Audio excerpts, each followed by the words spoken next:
Why that's, there it is. Okay, great. All right, well, thank you for coming. So I've been teaching for over 20 years, all around the world, 30 years actually.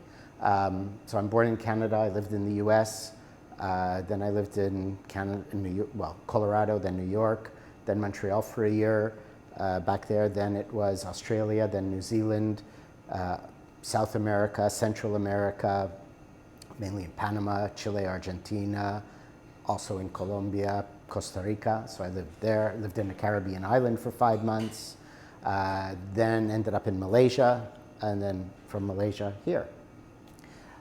So my work, as I was telling you before, is all based on my own personal experience. I only went to high school, so I've not studied any particular paths or systems as such. I've studied a lot of different things, and I formulated my own ways of trying to see how did I succeed, all right? So I've been on my own since 12, 13, totally on my own since 16. By 25, I was a millionaire, which in today's dollars is about 10 million Canadian dollars or US dollars. And I owned 8 companies by 25 years old. I retired at 28. In all, I've owned over 20 companies, from retail stores to nuclear waste remediation.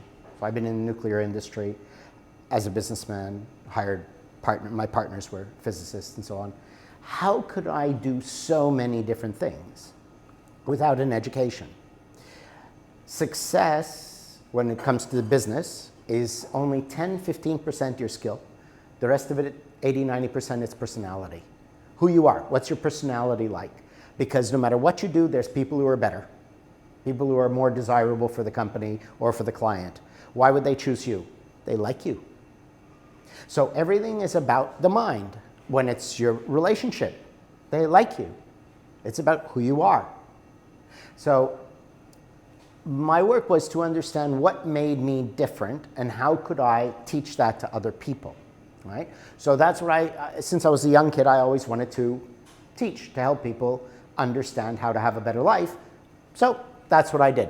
So Be a Cloud is what we're calling the school. Now we established it here, so we made the website, beacloud.org. And I'll tell you why we chose Be a Cloud, because it's one of the analogies I use about what the point of all the different programs are. The first thing to remember, though, is, there's these sometimes Indian gurus, and people follow these Indian gurus, and they say, oh, the guru is amazing, so enlightened, touch you on the forehead, and you get Shakti Pat, you become enlightened. Okay? Bullshit. Total bullshit. Because if it was true, they wouldn't have 10,000 followers waiting to be enlightened for 20 years, right? So there's no weekend enlightenment workshops. Like a friend of mine in Colorado, she told me, I'm doing this workshop this weekend, weekend enlightenment, guaranteed enlightenment in a weekend. You've got to do it. I'm doing it again. And I, again, how many times will this be? She said, this will be the 5th. But the teacher told me this time I'll get it. Oh, yeah. Okay? Ah, welcome. Or maybe not welcome. So everything takes work. And there's a nice Chinese saying, the teacher opens the door, but the student has to walk through. Okay? I can teach you everything to do. I can give you information that could change your life, but you still have to take the responsibility to do the things yourself. All right? So that's sort of the disclosure about my work. But I have one student, he's a sound recordist, a freelancer in New Zealand. He made over $250,000 a year. And his competitors make $50,000, $60,000. And he's not the best. It's not his skill. The other guys are better. But people want to work with him. Okay? Now he's got a wonderful fiance at this point, having a great life because the transformation of the personality. But he did the work on himself. Okay? So why Be a Cloud? All right. The most powerful force in nature is a cloud. It's absolutely the most powerful force. Why? Because a cloud can change shape, can come, can go, can do anything at once. You cannot hurt it. You cannot destroy it. You cannot make it. You cannot control it. It can do anything. It's totally free, as opposed to a mountain. Now, everybody's trying to be a mountain. I'm a lawyer. I'm a doctor. I'm important. I have my boundaries. You have to respect me, right? I am somebody. That's what everyone is striving for, right? We want to be respected, so we want to say, I am something. That's why people like nice cars or houses or whatever, so people will respect them, they're rich, and so on. So everyone's trying to be a mountain.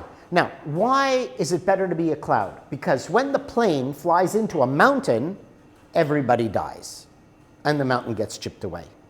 But when it flies through a cloud, it's pretty.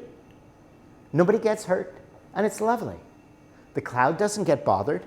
You notice when you're in the plane flying through a cloud, the cloud doesn't disperse or do anything when the plane flies through it. And I fly. I have my pilot's license, but small planes. And when I'm flying through the clouds, it's great. Clouds never get bothered. They don't stop you. You just go right through it. So we're trying to become more like clouds instead of mountains. That's the goal of all of the programs that I teach, all the things I've developed. Tonight we're going to talk about 3 different programs. One is about the whole basis of the mind, personality, and character, and all of that. The other one is about eliminating anger and conflicts. And the third one we'll talk about tonight is about relationships. Okay? So I'll still give you useful information. It's not just a sales speech, right? But it's to tell you about the talks.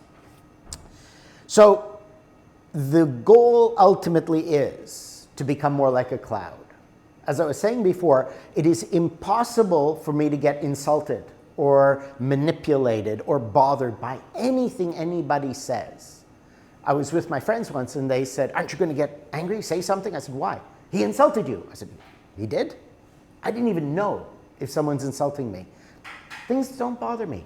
I have attained that state of emotional freedom where no matter what is happening, I don't get negatively impacted. Nobody can make me crazy with anger. You know, when you have that saying, I lost my mind, lost in the anger, lost in the stress, lost in the frustration, right? So that, clouds can't do that. Now, the other beauty about a cloud is that why it's the most powerful force in nature is a really black cloud can blot out the sun. Right? It can cover up the sun. It can turn day to night. It can make thunder, lightning, floods. Clouds are super powerful because they are so flexible, so adaptable, and that they cannot be controlled or manipulated. Right? So that's basically the idea of why we're calling it Be a Cloud and the school here. So that you can really get to this state of freedom. Now, freedom is power, right? If I can say things, I push your buttons, and I can get you pissed off, I'm in control. I have power, you're weak, or weaker than me, because I pushed your buttons, I manipulate your mood, I get you angry, I get you scared, I get you intimidated, so I'm in power, you're weak. But if I cannot do that to you, if nobody can change, alter your mood, make you do anything you do not want to do, you are powerful. So this is the power of a cloud. Nobody can make it do anything. It has complete independence, right? But the caveat is it doesn't mean you can go around and be rude and insult people. You still have to be thoughtful, polite, nice, and considerate, of course. But you're free. And that's freedom, where nobody can make you alter your moods. Okay. You can ask questions anytime, by the way, you know. Now, I love this saying, insanity is doing the same thing and expecting a different result, right? So generally, most people's lives are going in circles. In other words, you might have the same kind of relationships or the same kind of problems or the same difficulties at work or whatever it may be. There's often repetitive problems, okay? And the reason that happens is what we explain in the course, the first course, which is the most amount of information. This one is 4 sessions. It's always 2.5 hours each. Allah's mind is over 4 sessions. Your mind is a machine. In Allah's mind, we're explaining the mind like a machine and the parts to this machine. Now, the parts are broken And the reason that your life goes in circles or whatever, you get angry, you get stressed, you have your problems, because the machine is broken. So you can be manipulated. Now imagine a car with one flat tire. It cannot drive straight or efficiently and so on, right? So it's broken. So by the same way, we just use the analogy of a machine to show you the parts of the mind which you might never have heard of, according to the people who take my course. They've never heard those things before. And then we fix those parts so that you can go straight, fast, and efficiently through your life. Okay? So that's what the idea of All Is Mind course is, and it's about emotional freedom and balance. Now I'm going to tell you a few things, a little bit of a summary about the course, so you can understand it better. I'm sure everybody has heard this or thought it to yourself. Why do you do the things you know are bad for you, but you don't do what you know is good for you? Right? Can you all relate to that? That you have times when I know I shouldn't say this, I know I shouldn't do that, but I can't stop myself. Or I know I should eat better, exercise, meditate, whatever it is you believe in. I just can't get myself to do it. Okay? We fix that. We fix that problem.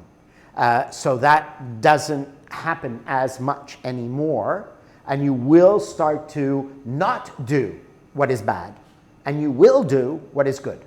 There's one woman did the course here, and she started going to the gym every day, and she was going for an hour, and then even longer. And her friends can't believe it, because there was no way this woman would ever go to the gym, and she needed to go to the gym. And there was no way she would ever do this. But doing the course, she started going, and it became very regular. It's been going on for months. She doesn't miss a day. So something changed that for her 40-something years of life, where she would never even think of going to a gym, she loves going every day because she gets the benefit from it. But she can get herself to do it. And that's the sort of thing, is that you will be able to have the willpower to hold yourself back or do what is useful. Now, basically, emotional freedom is free from feeling hurt, insulted, manipulated, attacked, pain, right? Have you ever said, oh, my boss got me so angry. My boss was so rude to me, and I'm so pissed off by him. Or my friend said, or my mother, or my father, or whatever. Someone said, they got me so angry, right? That's happened, I guess. You feel that someone else got you angry, okay? So you were manipulated to feel pain, or you felt hurt or insulted. With the work in the All Is Mind, you won't get that anymore. They can't do that to you because you'll become more like a cloud. And those are really bad, not just because you feel pain, but because it makes you temperamental, irrational, irritating, hypersensitive, delicate. Now, nobody wants to be with, as a partner or at work or anywhere as a friend, with someone who is very delicate. Nobody wants to be with someone who can just get angry at small things, right? So that's why being manipulated is so bad, because of the repercussions of how it makes you behave. I'm not saying any of you are, of course, but maybe a little bit, sometimes here or there, you know, or you know people like that. Or if you are, for example, I learned how to be a good boss by when I was younger working for bad bosses. So if you have employees or people below you, or you own your own company, this work is very, very valuable, because this is how I had all of my businesses running so smoothly. My employees loved me so much, they would give me birthday presents, Christmas presents. They were so devoted. I had 3 retail stores, among other businesses. In retail, the biggest expense is often employee theft. Employees always feel they're never paid enough, they're never treated well enough, so they're stealing here, there, and everywhere. I never had any theft. Nobody ever quit. They were so loyal. They were happy. All right? So even if you are not subject to any of this, but you know people who are, or you are in a position where you manage other people below you, the knowledge that you will get is extremely valuable in getting your coworkers, your underlings to work better and more harmoniously and with more, let's say, devotion, love, faith for you. Okay? So that's where it'll apply into the business, into work as well. So why I say these are the things that happen and these are the results. Sometimes people are temperamental or delicate or hypersensitive. I'm sure you know people who you say something and they, oh no, you can't say that, or they get all upset, right?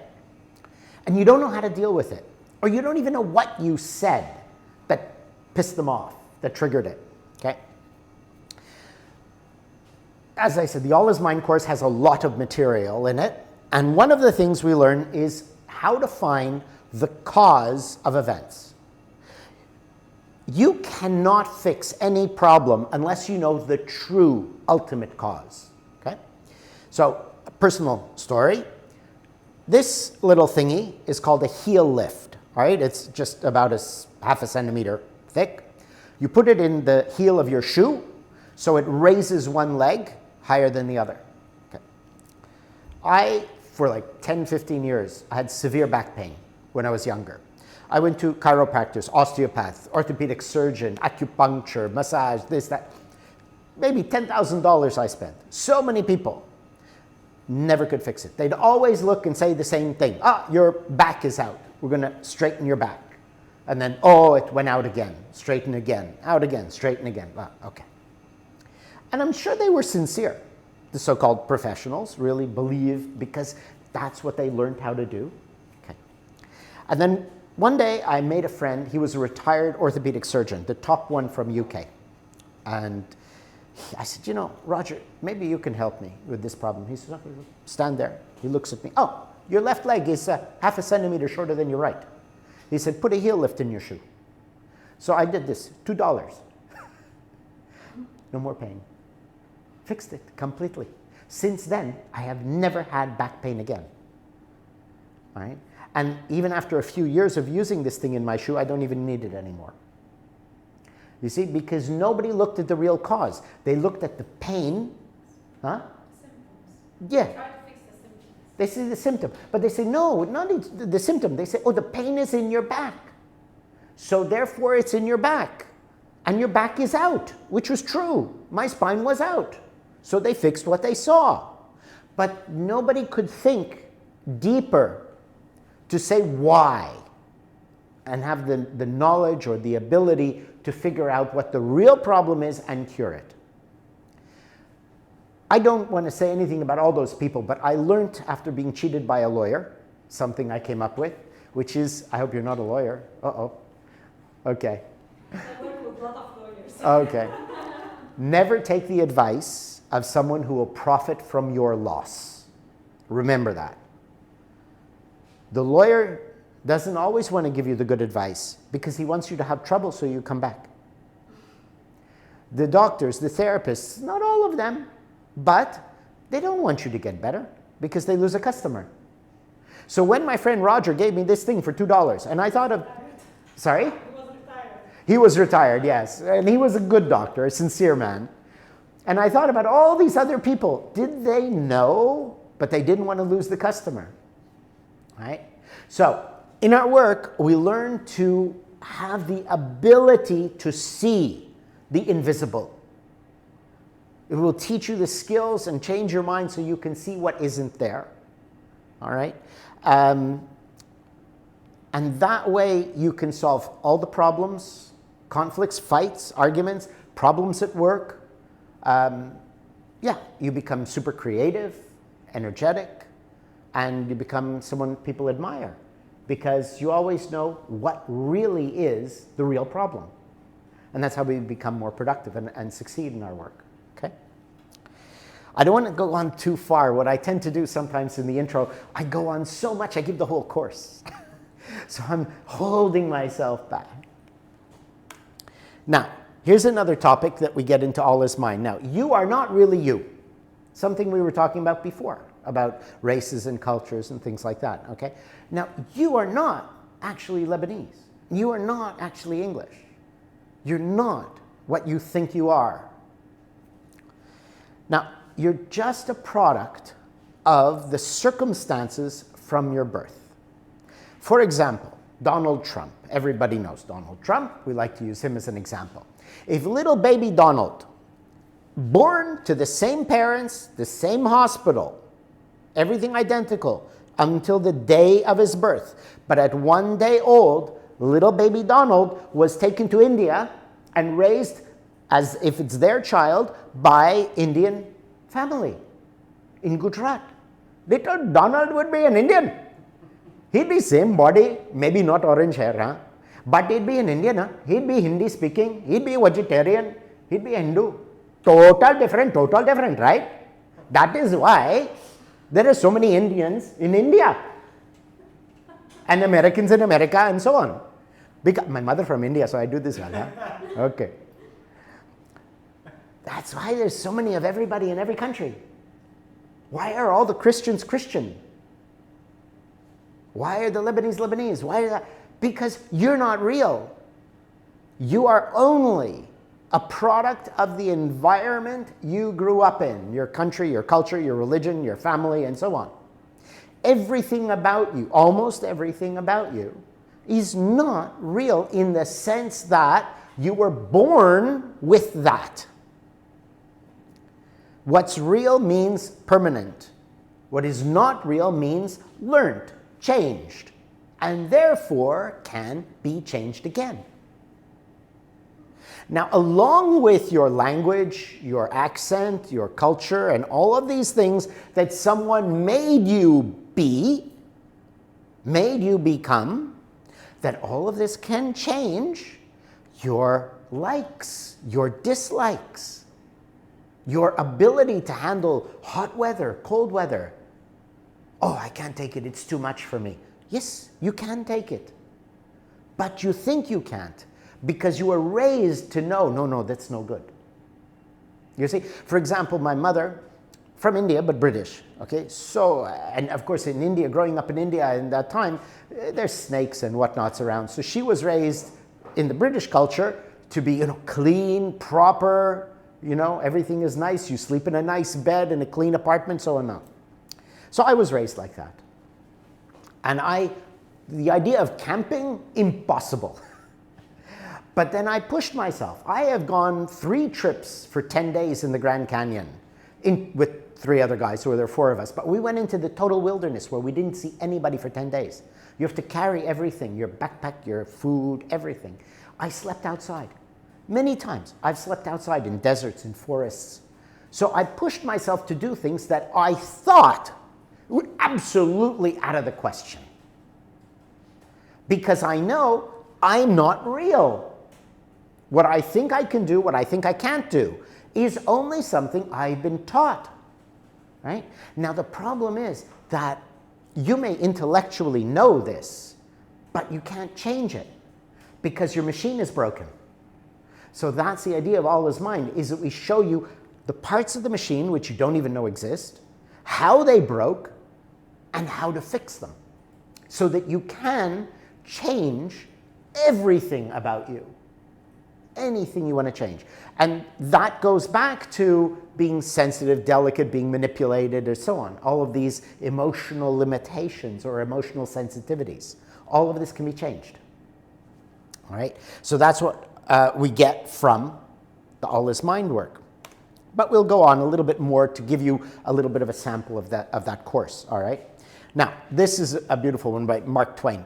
It's not what you don't know that gets you into trouble, but what you know for certain that is just not true.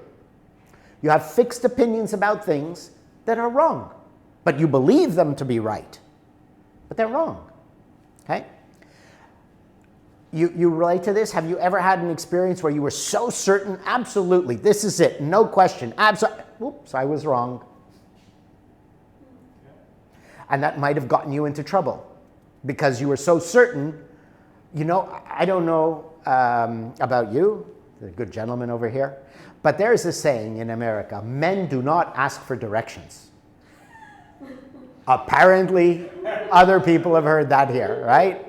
Men they're driving, they get lost, they will not ask for directions. Right? Because you know for certain. So how far have you driven and time wasted? Okay? So the reason that this is the most dangerous thing is because when you know something for certain, the door to your mind is closed. And you stop listening. You stop learning. So I'll give you an example of this. In one of my shops, in a shopping mall, you don't get the mail delivered to your shop. The mail gets sent to there's a P.O. box. So there's a room, and every shop has a P.O. box. So one day I sent my girl, Ida, go get the mail. She's worked for me for a couple of years. And she comes back, no mail. I said, how can there be no mail? Every day there's a pile of mail. She said, well, the door to the mailroom was closed. Did you try to open it? No, door was closed. It's always open. And today it was closed. So she didn't even try to open the door. Needless to say, it was not locked. So I just said, go again. And this time try to open the door. And she did, and it worked. It was open. But you see, that's incredible, right? But you do that too. I don't know you, but I guarantee there are things you do that are just as foolish, where you see something and you think you know, so you don't take action because the door was closed. So you didn't ask the question. Like if you want to ask somebody something and you don't ask them because, oh, I know what they're going to say. But maybe you were wrong, you see? There's a lot of things. Like, for example, when I was 16, 17, I was a photographer. And there was a professional lab and where I take my pictures. I was sent there by a friend of mine. My friend, he said, oh, it's a good place. He said, I've been going there for a year or two, and I always ask the guy to give me a job. He never has a job opening. You know, it's just because I thought, oh, well, that'd be a good place to get a job. He says, nah, he never has any openings. I've asked for a couple of years. So I could have know for certain that there's never a job opening. But because my mind doesn't work that way, when I went, I asked the boss, do you have any job openings? And he said, I just fired a guy this morning. I like you. Okay, you can start tomorrow. My friend was really pissed off because I got the job he wanted. But you see, how many things would you have not asked? How many times, you see, and the trick of this is you don't even know how many times you've done this to yourself because you didn't ask the question. So you don't even know if you did ask what the answer would have been. You see, and that's part of what we have to understand when I say I open the door, is that you have been doing things your entire life that you don't even know you've been doing, and they have limited you. So when you fix the machine, you won't do that sort of thing anymore, and your potential, your life will increase tremendously in every aspect. All right, so now I'm going to show you a little bit, a couple of slides from the model that we work with in the All is Mind course. The first principle is that everything is an event. An event is something that touches one of your 5 senses, or all of them: sight, sound, smell, touch, taste. All right, so you hear a song, that's an event. You smell a perfume, that's an event. You eat some food, you walk somewhere, you see something, these are all events, okay? Everything is an event. Now, every event that reaches one of your 5 senses triggers what we call identification. You have identified the event, all right? The event is, oh, there's a snake. Don't try to pet it. It'll kill you. The stove is hot. Don't put your hand on it, okay? So you can feel the heat. So you identify the heat of the stove with being burnt, so you don't touch it, okay? Basics. But identification affects every moment of your life because there's constantly events going on. Do you notice that sometimes you can't keep focused? You're focused on something, a conversation, and then something happens and you drift off. Your mind gets taken away, okay? So that's identification. Now, where identification is really destructive, there is one woman, also a student here, who did the course. She said some years ago, she's single, she said some years ago she met the perfect guy. This guy was everything she wanted, was perfect. But every time she saw him, when she'd go to his house or him to her or whatever, she would start to feel, something is wrong. I don't know what it is. And she figured out that it was the shoes he was wearing. When she'd see his shoes, she'd pull away from him a little bit. Something was always wrong whenever she'd see his shoes. And she tried to get him to change his style of shoes, but he liked these. He didn't want to change. So she couldn't get him to change his shoes, so she broke up with him. The perfect man because of his shoes, but not because of the shoes themselves. It was something about them that just made her feel, there's something wrong with this guy. Too good to be true. Something is going to happen. He's going to hurt me. He's lying, he's hiding, he's cheating, he's something. I just don't know what it is. That's how she felt. So she had to break up with him eventually. She did our course. She learned about events and identification and the other things we'll teach. And she realized what happened. Those shoes were exactly the same as a previous boyfriend years ago who turned out to be a bastard. And because of that, every time she saw the shoes, the identification to the emotion connected with the style of shoes was pain. And so she took see the shoes, that's the event. Identified those shoes meant pain from another guy.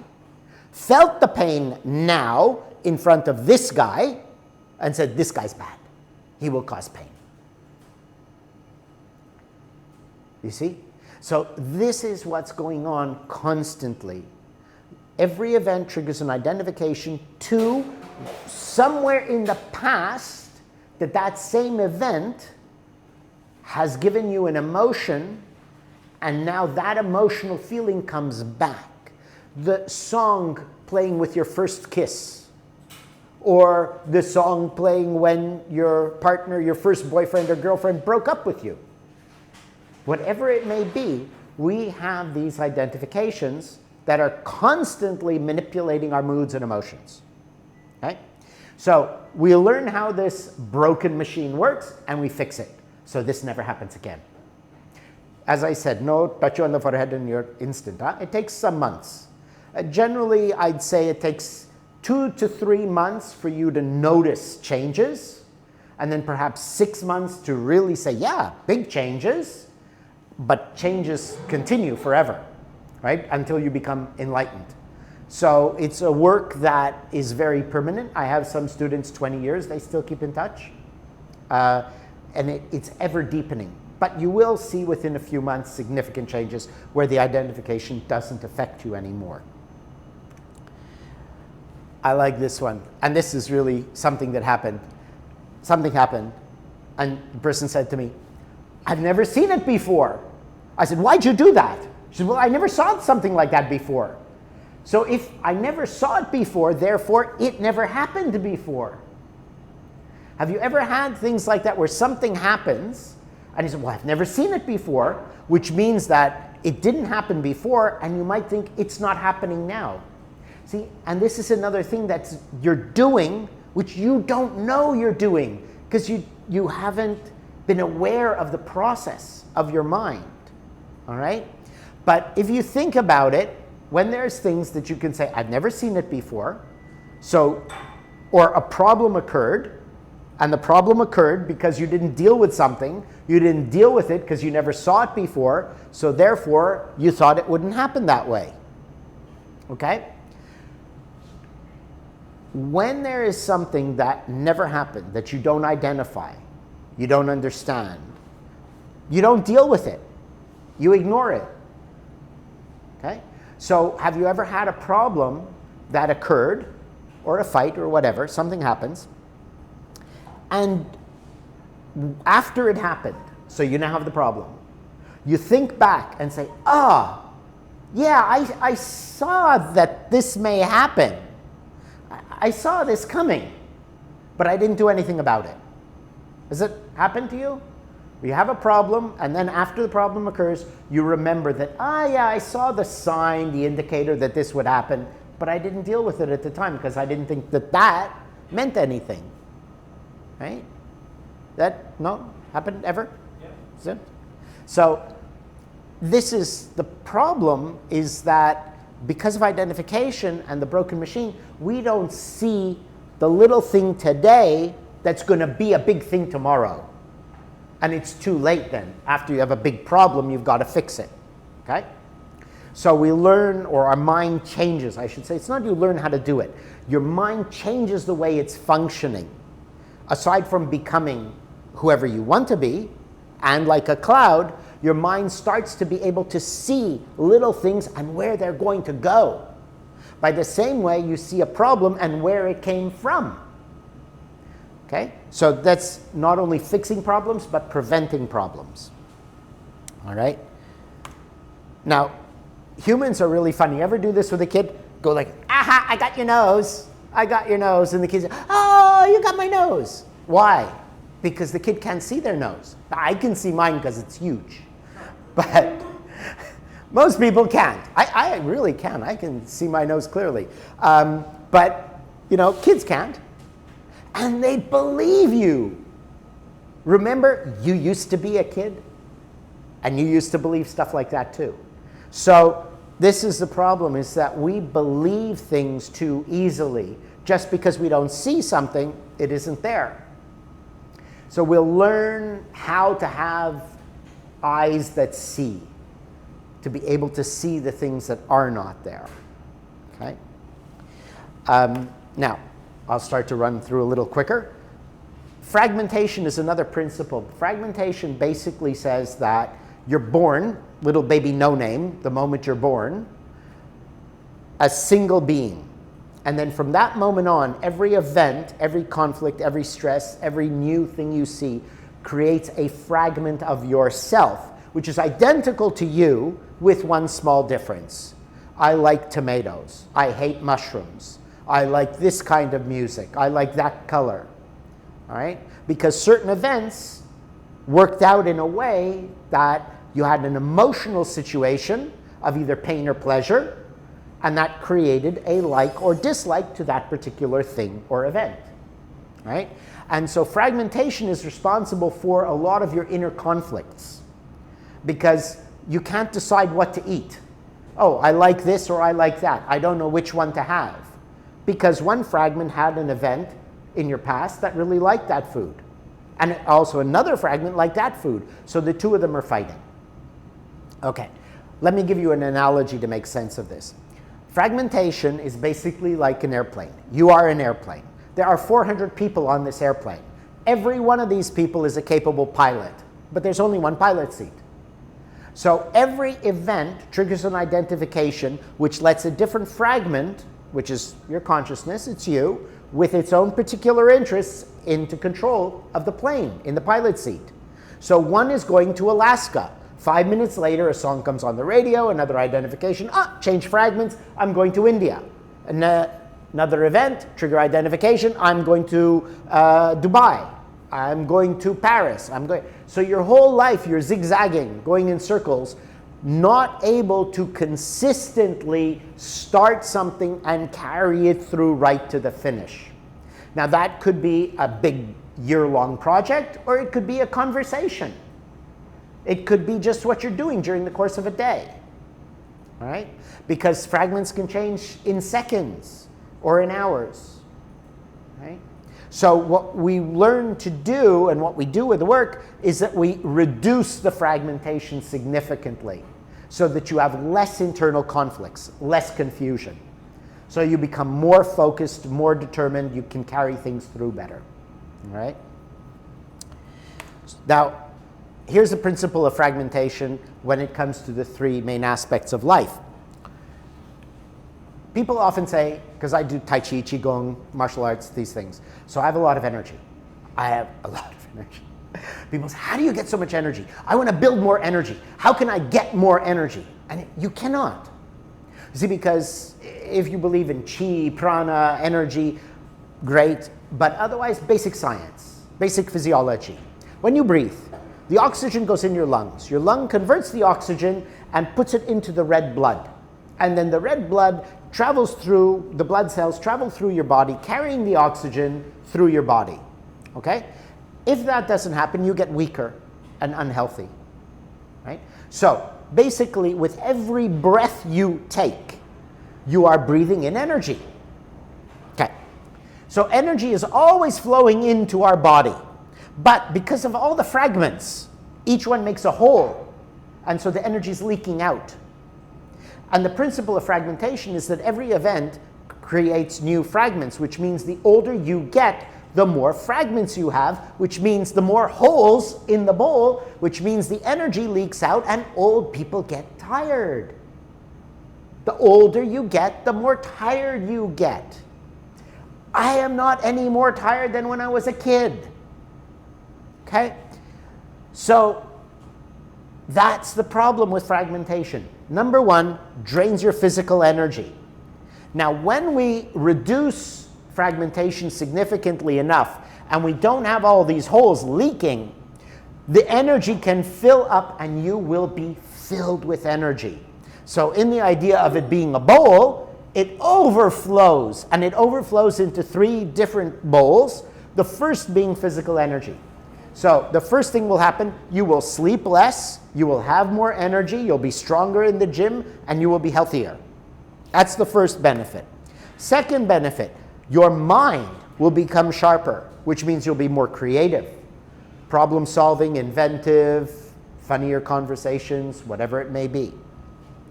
The third benefit is personal growth. All right? That means your self-esteem, your sense of wisdom, your ability to hold your tongue instead of speaking out of place. All of these sort of things that are related to the personality will all be benefited, because to change the way your mind works, so we call that personal growth, becoming a better person, takes a lot of energy. It needs a healthy, strong body, and it needs a creative mind that can see what's really going on. So those are the 3 aspects that benefit when we reduce our fragmentation. All right? So remember I was saying we need to find the real cause. Here's another little personal story. It's not her, but when I was young, I had a girlfriend who changed her hairstyle to tie in a tight bun. But she had long, long blonde hair. And one day she always had the hair long, and one day she started to get these terrible migraines every day in the afternoon. And it was going on for a month, really debilitating headaches. So she went to the doctors, brain surgeons. They looked for cancer, tumors, did the MRIs, brain scans. No one could find anything wrong with her. And then finally, one weekend, she's very tired. She did not do her hair up in her bun, her new hairstyle, and she didn't get a headache. No, that's nice. The next day also, Saturday, Sunday is our weekend in Canada. Again, she didn't tie her hair up. And again, no headache. Monday, time to go to work, tied her hair up again, and the headache came. So she figured it out. It was because she tied the hair so tightly, it cut the blood circulation and was giving her these terrible headaches. But all the great doctors and surgeons couldn't figure this out. All right? So this is what I mean, is that the simple things that people can't figure out, you will be able to see and figure out. That's what we get when our machine functions correctly. So that's about all is mind, all right? A little bit of it, a snippet of it, but you see the benefits you will get from that course, all right? Now, the next course that I'm going to talk about, eliminate anger conflicts and improve communication. This one, it's just a one evening, 2 hours. Very short, because it's only on communication and eliminating anger, all right? True communication means you will not fight or have negative emotional reactions, okay? So this is what we get rid of. It means that you won't lose your mind in anger. You won't get pissed off. You won't get angry at something. Like, for example, you go to the coffee shop. The person serving you makes a mistake. And you get so angry at them, right? Number one question, why did you get angry? Number two is, that person you got angry at, how did they react? Okay? Turn it around. You are the person working there. And the customer gives you shit. How would you react? You know you didn't do anything really bad. It wasn't that bad. I'll make a new one if it is wrong. But you're going to get angry. You're going to get upset or hurt or feel bad, depending on your character, right? But in this little workshop, that won't happen anymore. They can give you shit. They can yell at you. They can put you down. You this, you that, blah, blah, blah. Not going to bother you anymore. All of it goes right through you like a cloud. So we'll talk a little bit about that course, all right? This is a note from one of my students to another. Going back to relate to how this goes to the anger, is that you get angry because you don't always see the whole story. Okay. Have you ever had an email you sent or you read 3 lines and the response was totally bizarre, had nothing to do with what you asked? So I had 2 students. One boy, he owned the house. The girl, she was flatting there, rented a room from him. And the boy, he did a nice thing for the girl one day. And he was out, he went to work, and she bought him a chocolate bar and a Coca-Cola. And she put the Coke in the fridge, and she left this note on his desk with the chocolate. Thank you for the sweet thing you did for me. Here's something sweet to say thanks. And I put a Coke in the fridge for you. For you. He comes home, she had to go out. So he says, hey, thanks for the chocolate. And I see you have a Coke in the fridge. Do you mind if I have it? And she's like, didn't you read the note? You saw the note. You're acknowledging the note. It says it's for you. So she tells me, you wouldn't believe what he did. So I asked him. He said, well, I saw thank you. And I saw the chocolate bar. So I thought I knew what the note said. Right? So how many times do you do that? You think you know, except you don't. Now, when somebody is giving you shit, and you think you know what they're saying, and you respond, that's not always the right response because you don't really know what they're really saying. Okay? So what we'll do in this course is you will learn to know when a person says something, what they are really saying. Okay? Relationships are all based on communication. How you receive it, how you give, your words, your actions, determine how things will go, right? That's pretty obvious. Now here's the typical thing. When you're in an argument with somebody, you're always going to say, you don't understand. And they're going to say, yes, I do understand. Okay, she relates to that one. Right? You don't understand. Yes, I understand you. No, you don't understand me. I know you don't understand because I can tell by what you're saying because I know what I'm talking about. And what you're saying is not what I'm talking about. So I know you don't understand. And then he responds, I understand you perfectly. You don't understand you. All right. Do you know the difference between a monologue and a dialogue? A monologue, basically one person talking to himself, which is what I'm doing. A dialogue, 2 people talking to themselves. Isn't that an argument, huh? They're both talking, but totally different subjects. That's what I grew up with. That's why I figured this out. I mean, my parents. And everybody I observe fighting. So you're going to learn how to understand people at the level at what they really mean. You're going to learn how to really understand another person. And how to not always get yourself understood, because that's up to them, but you will know that they don't understand you, and you'll be able to reform, present it differently in a way that they will understand you, but not being angry. See, the problem is, when you're fighting, you don't understand. Yes, I understand. You don't understand. Yes, I understand. What happens when you're trying to make them understand? You're so angry that you'll never get it out properly. I love when we get these reactions. He's right. Oh. Okay.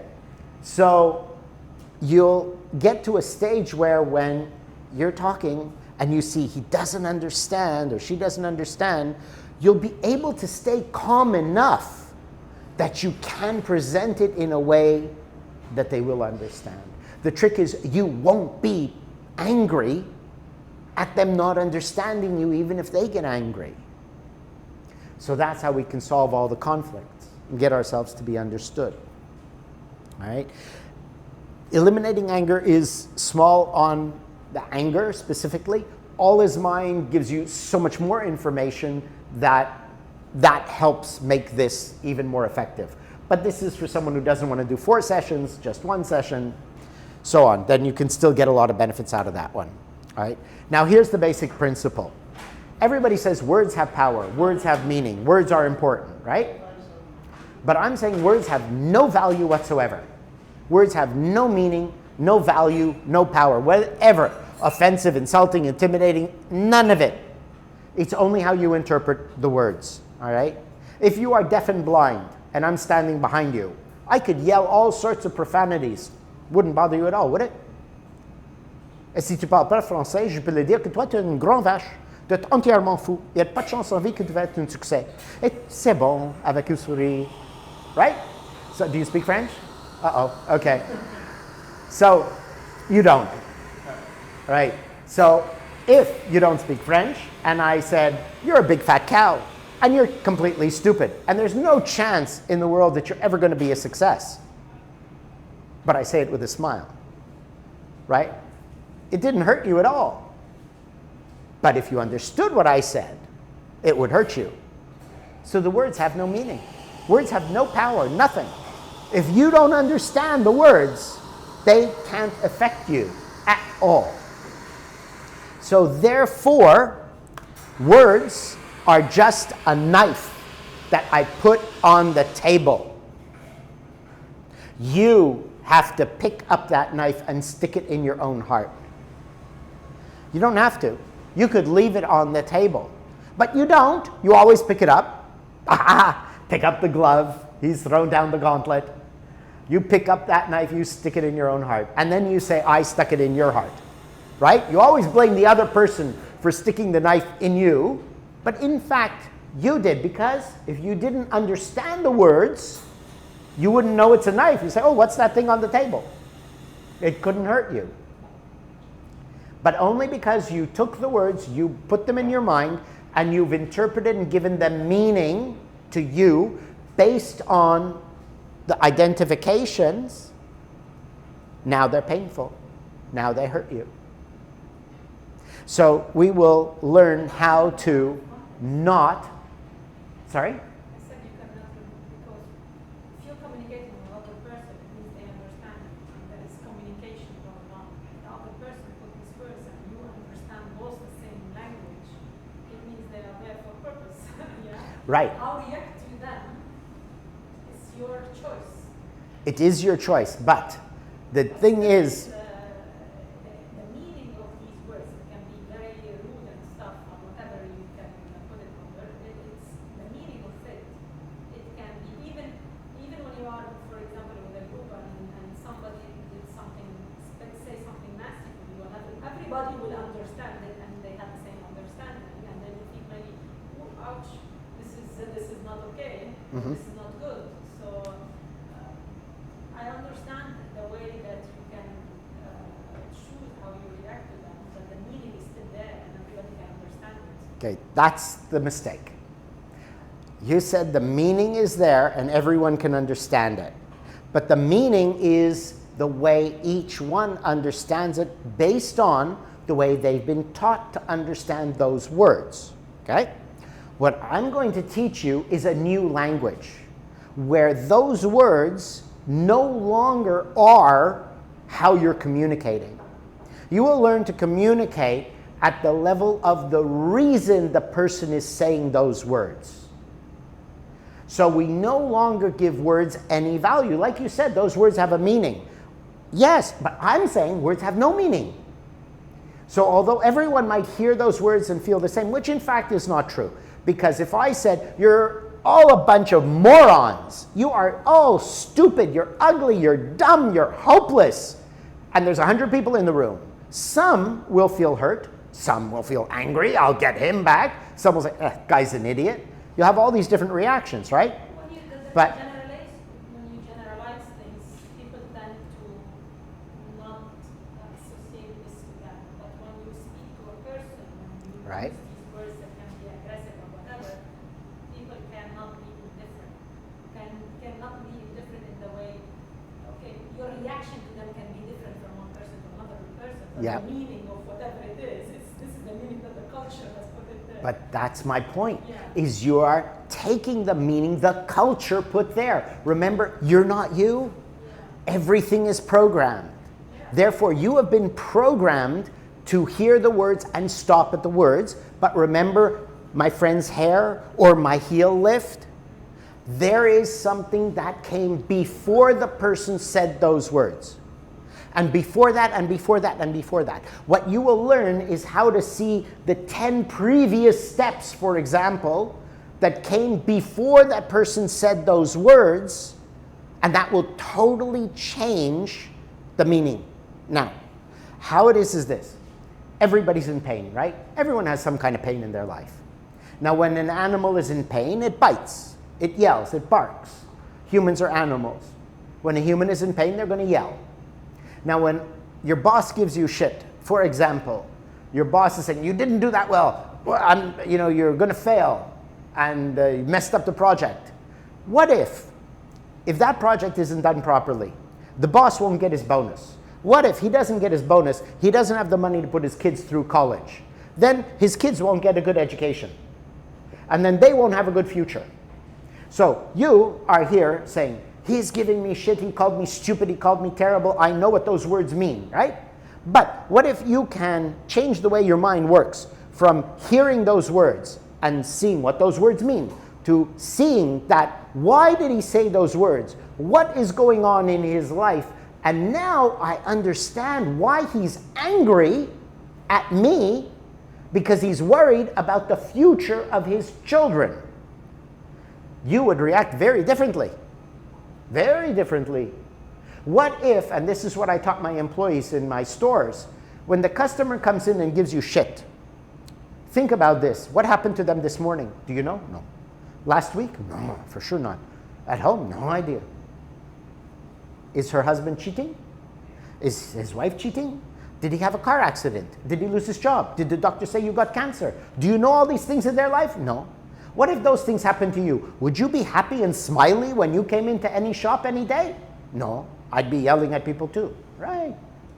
So whenever you're getting some kind of attack, when we train your mind that it will always think in this way, the cause of the cause of the cause of the cause, what really is the way to fix the problem, what the real problem is, you will never get angry again.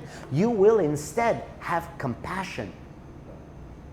You will receive every attack with, give me more, I can take it. I know you're suffering from something. I don't know what you're suffering from, but I know you're in pain about something.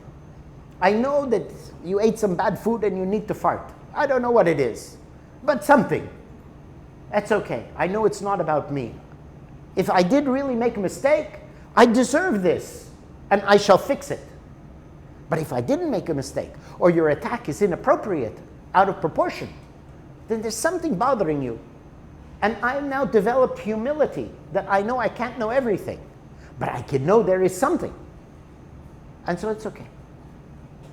You see, when your mind changes to see things in this way, you cannot get hurt.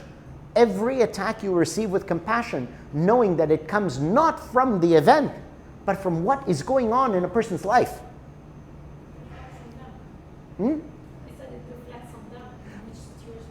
Always. It is always what's going on. That's why they put the knife on the table. That knife doesn't say, I'm going to get you. No, the knife says, please help me. I am killing myself. Will you please stop me from stabbing myself? I'm in so much pain from stabbing myself. If I yell at you, I can maybe take the knife out and put it on the table so I'm not stabbing myself by yelling at you. It relieves my pain for a moment. So then you can say, that's fine. Put it on the table, yell some more. You'll feel better, it's okay. And what happens when you do that? Eventually people come to you, they'll say the same thing they said to me. They said, you know something, and I want to know what that is. How do you stay so calm?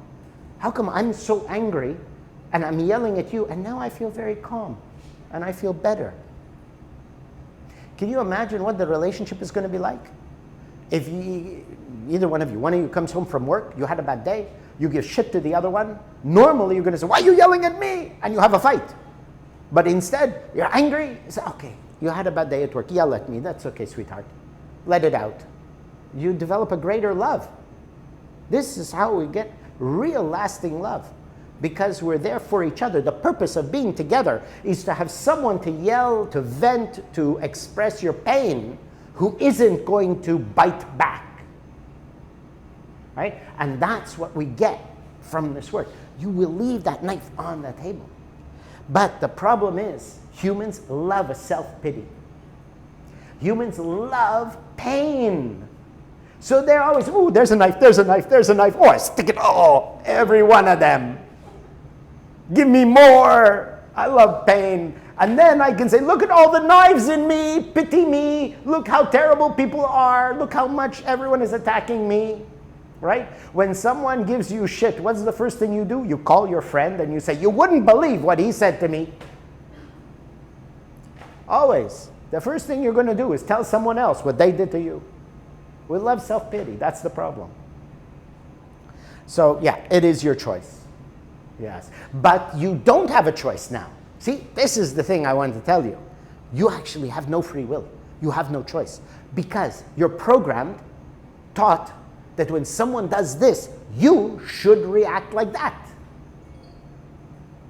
Because your machine is broken. So your reactions are all automatic. You're programmed this way. It's amazing. You know, I watched a TV show the other day, and the guy's cleaning the house, and he takes the broom and singing, you know, the music is playing, and he takes the broomstick, and he's like he's a rock star, you know, singing like a man. And I said, every bloody American show, whenever they're cleaning the house, they always start singing into the broomstick. If you look at movies, American movies, TV shows, you'll notice they have exactly the same words, the same reactions. It's like every show copies the same thing. You know, whenever they're cleaning, they always sing into the broomstick. Whenever whatever it is, you'll see these things. You're programmed constantly, and you don't know it because the machine is broken. Okay? So, things like that. Okay, I'm going to cut a little bit short because we're running out of time. I'll tell you one little story. Two monks, this long time ago, when there's no paved roads, they're on the path, and there's a big muddy patch in the path. And this beautiful girl, young woman, long dress, nice shoes, standing there. She doesn't know how she's going to pass the path without getting muddy. So the two monks are approaching. One of them figures out what's going on, and without a word, he just picks her up, carries her across, puts her down the other side. She goes there, thank you. They go there, finish. Later that night, the other monk explodes. How could you do that? What? We're not supposed to look at women. You carried her, you touched her. What happened to your vows, your commitment? How can you do this? He said, listen, I put her back down at the path. Why are you still carrying her? You see? You're broken. So we learn to not carry. Everything becomes now. You see? So, all right. The last of the courses I'm going to talk about. This one, now I'm running all the courses through the month of August. How to get the successful relationship. This one we're going to do starting Wednesday. So it's 2 sessions this week, Wednesday, Thursday. All right? So hopefully you'll all join. We have a few people, but I'd like more. It's more fun with more people. All right? It would be nice to have a guy, because then I could pick on you. Yeah, it's always good to have one guy, you pick on him. 80-90% of people who come to my courses are women. Men, they care about money, toys, things like that. Women care about becoming a better person. It's just a fact, all right? So it'd be nice to have a guy coming in. And don't listen. This would be great. She's going to love you. Yeah. He's so wonderful. He's trying to make himself better. All right. So this course, why am I doing relationships? Because I was a spiritual teacher, because I had studied over a dozen different mystical paths. Sufi, Zen, Kabbalah, Hinduism, Buddhism, many different things. And I noticed that so many people coming, so-called spiritual teacher, personal development, such, always relationship problems. So then I realized I need to focus on relationships. This is important. So I spent many years trying to find out what is missing in life. Why do people have house, car, this, that, and yet missing something? Do you know Kate Spade? You know that, but Kate Spade was a woman, a real woman. Her name was Kate Spade. She started the line. She sold the company. A couple of years ago, she committed suicide. She was still worth, they said, $150 million. She was starting a new company. She had a 13-year-old daughter, but she committed suicide. Why? Her husband left her because the heartbreak of being alone. Her husband left her. Many, many people, when they're faced with being alone, they get so depressed, they may kill themselves. In this case, she did. So I've had everything. I've had my own airplane. I've traveled now to 91 countries. I retired when I was 28. I've had a wonderful life. So I know I've had everything, but the only thing that's most valuable is love, is someone to share your life with. So this is where I'm focusing a lot of my attention on the other courses to make you a better person for your own sake, but ultimately everything will lead to a successful relationship, to have that love. And it's not about love yourself, it's about really sharing your life with someone, being worthy of the 10 that you're looking for, all right? So my work is not happy. It is not how to write a great Tinder profile, all right? My work is to show you many different principles that not all of them will apply to you, but some will apply to you, the mistakes people make in either dating or in a marriage or in a relationship. So that you can see the things that you might be doing which you do not realize because you don't know that you're doing it, because you're certain you don't, so that you can become a person who's really exceptional that nobody would want to leave and be happier, obviously. Basically, become worthy of the partner you want, all right? So that's what the relationships courses are about. It's basically so many principles. I've just broken it up into 3 levels so that we can be 2 days each, so it's not a longer commitment. Success is when you know your real goal. Now, success in anything, when you know the real goal. When I taught people how to get rich, most people, if you look at how many courses there are, books there are, workshops there are, gurus to get rich, how many people actually succeed? Not even a fraction of 1%. Why? Because when people would come to me, they want to make money. Okay, what do you want? $10 million. Okay, why? So I can retire. Why? Then I don't have to work. Why? Don't know. Could sit on the beach. Could travel. You see? They never succeed. I succeeded because when I was about 6 years old, I saw my entire life, up to the end of my life, the things I would do. And everything was to lead me to be able to teach people how to have a better life. And I devoted my life to learning the things and achieving the finances so that I don't have to make this a business, so I can do it just to help people wherever I can go. Right? So because I had a clear goal, I succeeded financially. So success is when you know what your real goal is. Now, ultimately, for every single human being, the real goal is companionship, from birth to death. Why? When a baby is born, and little kids, what do? Climb all over you, touch you. You leave them alone, they cry.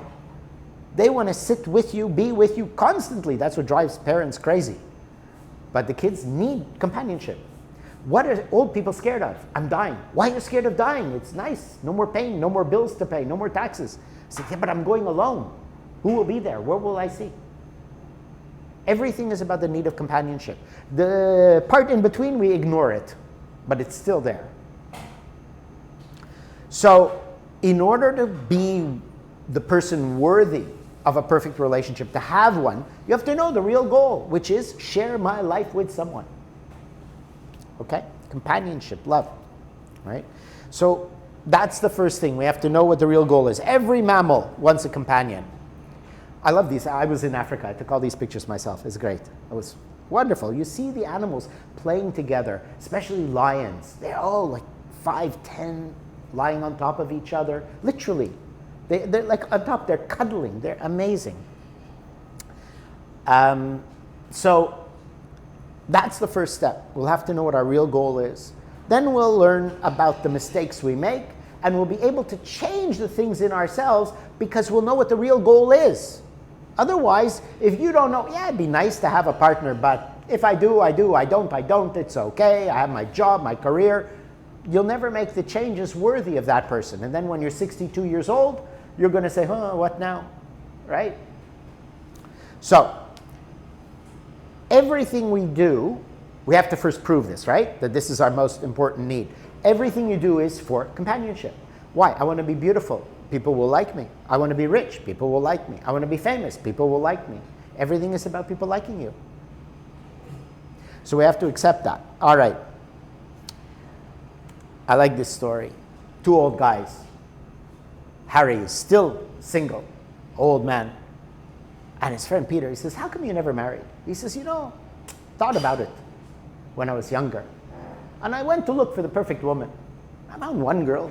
She was beautiful, but stupid. I found another girl. She was beautiful and smart, but selfish. Another girl. She was a great homemaker, cook, loving, affectionate, humble, but ugly. Couldn't look at her. And he goes on and on and on. And then he says, and then I found one woman. Beautiful, smart, had her own money, beautiful homemaker, loving, humble, perfect. He says, so why didn't you marry her? She was looking for the perfect man. So he found her, but he wasn't who she was looking for. So the relationship course is to make you worthy of the person you want to be with. Because who's going to say, God, please send me a selfish, arrogant asshole? Nobody is asking for that. But most people are getting it. But no one is asking. And why you're not getting what you want? You're not worthy, basically. Oh, maybe you two are. Okay. But we're not worthy. Anything we want, maybe we're not worthy of. We don't know how long it'll last. I hope for the rest of your life. But many people, they don't last. Why? Because something goes wrong. What went wrong? I don't know, this, that, whatever. You see? So when I was doing in Singapore, parenting and relationships, it was great. There was one time I was doing one, it was a parenting one. And there was the couple sitting in front. And they're both on their phones, serious face, blah, blah, blah, blah, blah. And Singaporean Chinese, they're not affectionate. It's just not their culture to be affectionate. Anyway, and I'm going through that workshop. And by the end of it, these two were arm in arm, cuddling and smiling. Just beautiful. Because I got them to understand what really matters. And that, you know what? You want to stay together? Wouldn't it be nice to be happy? You don't want to stay together and miserable, right? So you're young. You're starting out. We don't know, is this going to be 60, 70 years?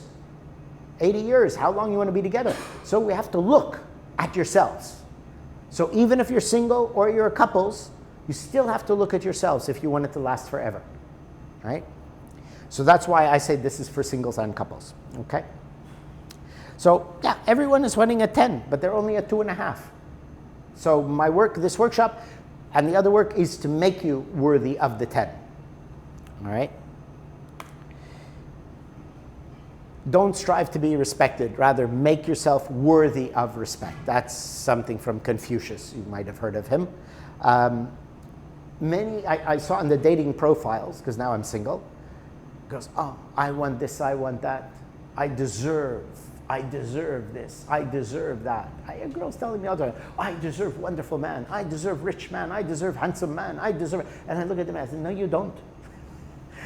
I am sorry to tell you, but you do not deserve what you're asking for. I'm sorry. You just don't deserve it. Look at you. You know? Unbelievable. You have no money, no job, no brains, no education, no career, and you think you deserve a rich, handsome man who's going to give you a luxury life? Why? I asked one girl, what do you want? Oh, I want a man to love me and this and give me luxury life, 5-star life. I said, great. What are you going to give in return? She says, I will let him love me. I like that one. I will let him love me. Not make him love me. Let him love me. amazing. She was offering me a lot of money to coach her. I said, no, I'm sorry, lady, I'm finished with you. I am not taking your money. I am not helping you in this. No way. So in dating, I'm meeting a lot of women who actually have this similar attitude, right? So I'm saying, make yourself worthy of what you want. Make yourselves worthy of the other one loving you for the next 100 years. Now, I was with my late partner. I was telling you, 12 years we were together. And she had alopecia when I met her. So it means no hair, or just a little bit of hair. She didn't wear a wig or anything. It didn't bother me. And she was ill. It was difficult times. Didn't bother me. Stayed devoted. I just everything I did for her for 10 years. Why? Because I had two qualities about her. I admired her and I respected her. So real love is not something in itself. There's no such thing as love, let's say. Love is not a thing. Love is a product of two things: admiration and respect. When you have admiration and respect for somebody, then a love is not infatuation. Passion, sure, but not infatuation love, like beginning love. This is the love that lasts forever and grows forever. I have friends, they've been married 65 years. Unfortunately, the wife just passed away recently, but you know, she's like in her mid-80s. These things happen when you get old. But you know, as a couple, they'd been married since they're 20, and they're now in their 80s. But they're both people that are so devoted to each other, so selfless, so caring, that how could they help but love each other and stay devoted to each other, right? So these are the qualities that are not commonly taught or shown how you can develop, which make a relationship truly lasting, all right? So those are some of the things we will cover. So almost finished, a couple of minutes more. Basically, you will learn how to have true communication, understand your partner, learn the dating mistakes not to make, relationship mistakes. Dating and relationship is different, right? Because when you're dating, it's meeting once in a while. Relationship, you're either living together. So that's a totally different environment. So there's different kinds of mistakes you would make. How to remove your own emotional blocks. That is a big problem. As I'm not dating 20-year-olds, right? So I'm dating 40-year-old women, maybe someone older, 45, 50, sometimes I'll meet. They are so blocked. So many hang-ups, so many, I've gone on a date, lasted 5 minutes, I left. Only time I ever did that. Because I sat down with this girl, she starts attacking me. You're going to leave me, you're going to cheat on me, you're a liar, you have a family back home somewhere, and she's going on and on. Where the hell? She said, because every guy I met is like that. I said, yeah, but you don't know me. You're just the same. Why? Because you know, you got that too. Therefore, you're the same. You're a man. So, okay, how to remove these emotional blocks? Because you have them. I guarantee you have something. Because you're a human of a certain age, and over the years, you've had relationships, you've had heartbreaks, you've heard stories of other people who have had bad situations. So there are, through the process of identification that I spoke of earlier, you will have some kind of emotional blocks. Men or women, it's the same thing. It's human. And then, of course, the most important, how to build a very powerful connection, emotional connection, okay? Now, there's a lot of different topics I'm going to talk about. Here are just some to give you an idea, all right? These are like different topics. There's significant negative character to eliminate. How to listen. Okay, that's one item, sorry. It's how to listen, which means the negative characteristic to eliminate is that some people talk so much, they never actually hear what the other one is saying, all right? So that's what will change. You want a 9 or a 10, but you're a 2.5. How to make yourself worthy. What do you really deserve? Instead of raising yourself, in that one we're going to talk about how to bring down what you think you deserve to what you really deserve. There should be a thought you always have. I don't know what I deserve, but whatever it is, I hope I get it. All right? and you will get it. You will get what you deserve. That's nature. So oopsie. Oh, thank you. All right, let's make that work. We don't know why that happened. So, while that's waking up again, the wonderful technology, huh? There we go. Okay. So what you deserve, now, you want a 9 or 10, but you're 2.5. So there we're going to raise you, show you how to raise yourself. What you deserve. Now you bring your expectations to what do you really deserve?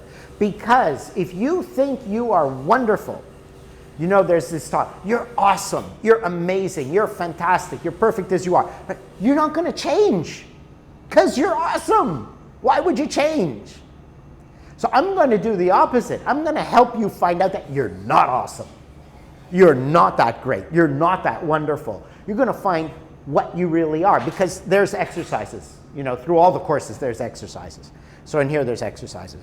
So you will find out what you really deserve by what you are. And that will make you have the motivation to raise yourself up. Okay? Then the different qualities that make a partner stay for life, how to develop that.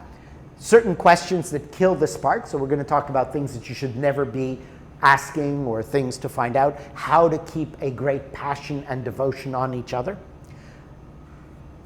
A lot of people are doing this because they get discouraged. They get into a lot of work and projects, so you get so busy you don't have time for a relationship.